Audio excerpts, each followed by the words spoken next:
person will ask a question, if I am happiness, how do I know this? If ignorance takes me away, how do I know that I am the happiness? First thing, let me tell you, look at our world today. So many people are literally selling happiness. Happiness industry is a $1 trillion industry, not $1 billion industry. A $1 trillion industry. Why? Every industry, every industrial product, every little object that is shaped, formed, produced, designed, promises man, it shall make you happy. The sounds and sounds of various kinds, the music and musics of various kinds, instruments of what all types of instruments. Go to touches, what all touches, soft, hard, thin, this, and then come to your physical body, what all varieties of sensations in touch sensation. Come to your sight, sightseeing, major tourism industry. We think only sightseeing is tourism industry. We forget. Sound also tourism, sound tourism. You go to studio after studio. You go from CD after CDs. What are you doing? Sound tourism. Touch. What is that touching? Touching what? Not only things, but also people. It's a body tourism. Why are you not satisfied with one man or one woman? The physical body also is like a landscape. Like you are proud that I have gone around the world, I have gone to India, I have gone to England, I have gone to Europe, I have gone to America, I have gone to Australia. Why? What do you see there? Same trees and roads and everything, different arrangement. Some people visit countries, some people visit bodies. Different types of bodies, a body tourism, not satisfied with one body. Just please see that our generation, we are literally bombarded by these type of concepts. Sensation of sight, then sensation of taste, of course. How many restaurants you have in a town? Every type of restaurant. Indian restaurant, North Indian restaurant, South Indian restaurant, then you have Mexican, European, Thai, Chinese, Italian, Mexican, Ethiopian, name it. Ethnic, sophisticated. Why? Everybody says, I will give you, it will give you happiness. Then come to smell, fragrance. Fragrance. Perfume is a $1 billion industry. Every day new perfumes. Why? Everybody gives you, everybody says it will give you happiness. You think only material world and materialists? Go to religion. Every religion is like again $1 billion, $1 trillion happiness industry. Because everybody promises you happiness. Take this name, this God, this faith, this belief, this practice, and you shall be happy. Some people sell radio. How beautiful. Some people will sell radio, some people produce computer and sell it, some people produce God and sell it. Some people don't produce God. Some people sell practices, religious practices. Somebody says, close your eyes. I say, don't close your eye. I say, somebody says, stand on this head or that head, or do this, do that. Or somebody can say, no, these practices are all useless. Study this book or study that book. Just see this, our world today. Why we are thoroughly confused. The happiness industry is a $1 trillion industry. Even governments, what are governments? The democracy will not give you happiness, communism will give you happiness, communist will not give you happy, capitalist will give you happy, political philosophies. Again pushing you to happiness. Everybody promises happiness. Please. And there, when people are tired of secular, political, social fields, they come to religion. But same thing happens here. As even there the man was telling you, a system or an object, a particular luxury or certain items will give you happy. Religion says this word or this statue or this absence of a statue or this poem or this particular description or this practice will give you happy. So what you are doing is, you are just changing things. The search never stops. That is why secular people tired go to religion, religious people tired go to secular indulgence.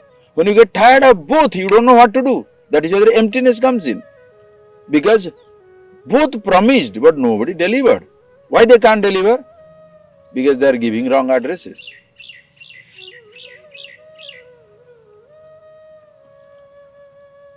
So shall we now destroy all these people? No. In our absence, we are looking for many things differently. We are searching. And while searching, somebody found a moment of forgetfulness. While listening to music, I forget few things. So naturally, that music gave me so happy. Shall we blame him? That gave him a relief. While touching, being with my lover, with my beloved, or just touching a flower, gave me so much of happiness. So he says happiness is there. Somebody sees something, wow, what a fall, waterfall, what a mountain, what a sunrise, what a sunset, ooh, what landscapes around the world today. We are so blessed in our generation to sit down at home and look through the TV channels, beautiful landscapes all over the world. But it doesn't make us happy. It makes us feel lonely because I can't be there. Food. We see it in magazines. We see it everywhere. But I can't afford. So it makes me more miserable. But the fellow promises me, if I eat this, well, I stood in front of the mountain. Woof. I ate that food. Wow. But everybody can't afford it because so expensive. So exclusive hotels, exclusive restaurants, exclusive places. The moment is beautiful, it's exclusive. What do? Perfumes, you can't touch it. Now, you come to God, you come to religion, the person goes there, listen to some music, listen to some chanting, a beautiful atmosphere, a huge structure for the God, house of the God. It's so beautiful, so well decorated, fragrance, music. You lose yourself for some time, or very quiet, total meditation. Everybody, that gave me happiness. The mistake there is, don't say it's a wrong thing, but the limitation there is, yes, it gave you some moment of relaxation, some moment of forgetfulness, but that is not happiness. That's a moment of forgetfulness. Forgetting your pain is not pleasure. Forgetting your unhappiness for some time is not happiness. So again come back. That's why you get tired. You repeat. You repeat that music, you repeat that touch, you repeat that taste. And after you repeat for a few times, you are tired. It doesn't give you same sensation the first time it gave you. So you are tired of the sounds, touches, taste, food, clothing, even people you get tired of. Same man, same woman you get tired of. The time for maintaining a huge relationship these days is so fragile. A long relationship is becoming very, very rare. A long-term commitment to an object or happiness is becoming very, very rare. Why? Because the person feels unhappy.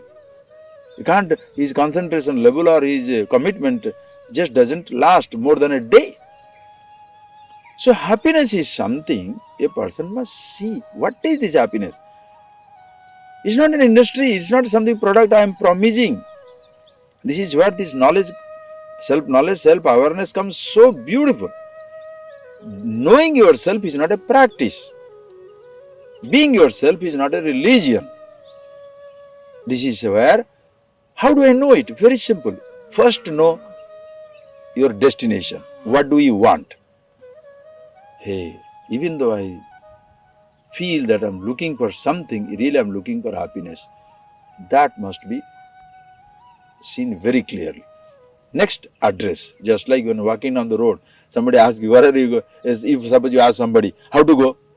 The next question you will ask is, where? I don't know, but tell me where. How to go? Tell me where. If you don't know where, how do I tell you how to go?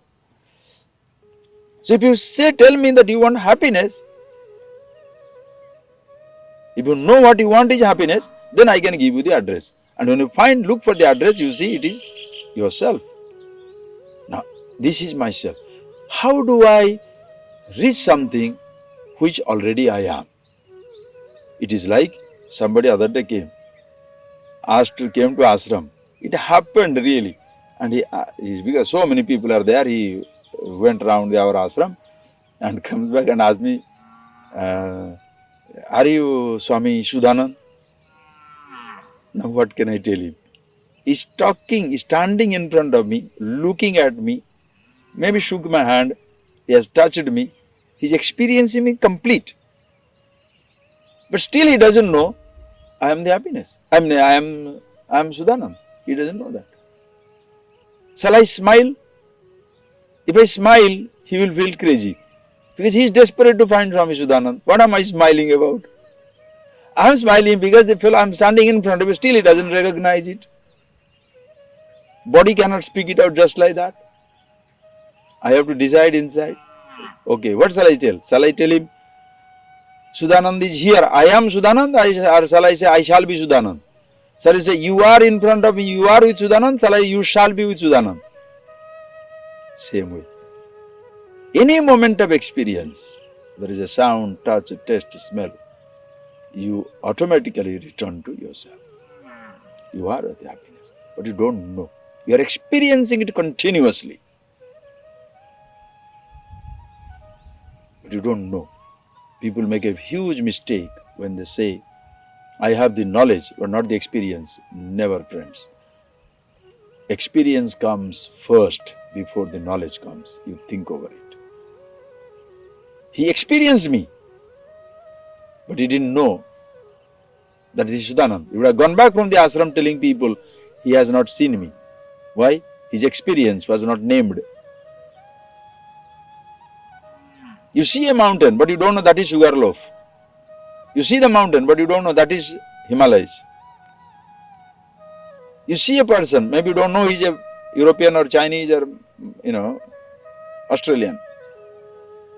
You see the flower, you don't know maybe that is the flower you are looking for, the rose. You experience it and come back. You see maybe a mango tree and you come back. Then somebody said, did you see the palm fruit? Palm fruit? I didn't see. While looking at mango and palm fruit are together. The mango tree was named for you. The other tree was not named for you. So even though you have experienced it, you still say you don't know it. Because it was not named. Happiness yourself, you are continuously experiencing. But nobody names it. Because nobody knows it. This is where comes Upanishads. So beautiful.